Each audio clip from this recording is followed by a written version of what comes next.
Hello, I'm going to do a series of short videos on how to do a collage. So this is video number 1. I'm just going to talk you through a little bit about what I've done in this one. So this is collected bits of torn books, little bits of newspaper, bits of painted paper, and then some paint over the top.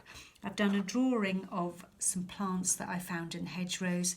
I've also written some lyrics here from a song that I like, but you could write anything from a bit of a poem you like, or a bit of a letter, or some lyrics that have got some meaning to you. What's important is that this has got some meaning to you.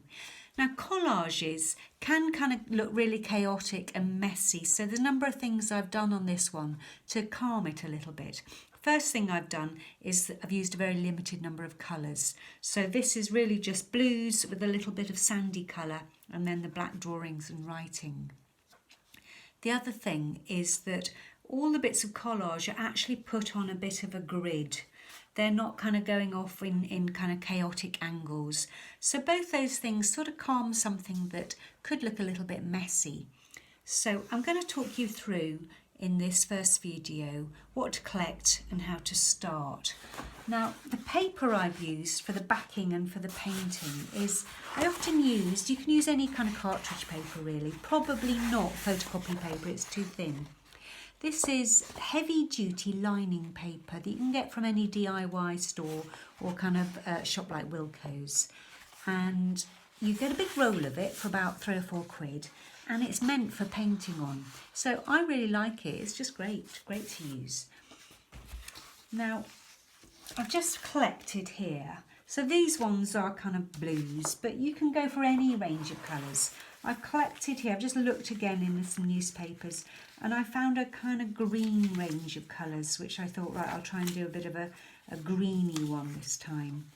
And I've got some bits of old book, but bits of old newspaper, or any newspaper would also work really well. So that's my collage to add to some painted patterns. Look, I've started a few off here. Now, any old paints actually will do for this. You might have stashed away an old pot of paints, or the other thing I use quite often, and they're very cheap, are these paints called Koh-i-Noor. That's Co with a K. They're very cheap and you can buy them on the internet. So you can see here that I've got some limited green colours. So I'm using these, you know, they look very unpromising. There's a little tiny bit of paint left in here, but actually there's loads of paint. And my patterns, I just make them up as I go along. I don't really think about it too much. You can do patterns that you build on, or patterns that are really quite simple. So here I've just got some blocks or some stripes. That's a bit more of a complicated one. So I've got this kind of mossy green here, a lovely green. Just thought I'd do some circles. I quite often reload my brush, you'll notice, so I get as much colour as I can from the paints. Okay, I might add to that different green. So cheaper paints, you quite often need to kind of go round and round and round to get some paint, enough paint on your brush. So put some little circles in the middle there.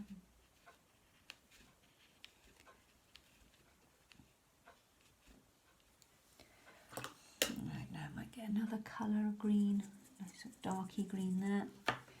Maybe put a little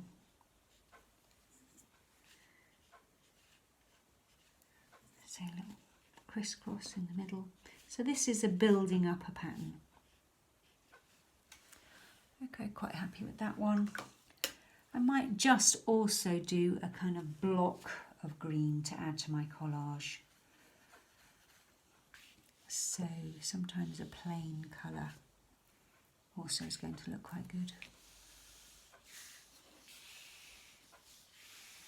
Well, I can never resist to add 2 colours to a block. So I've got some running together there to make a kind of blurred stripes.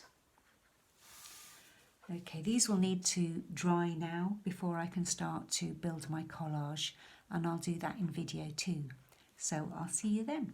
Okay.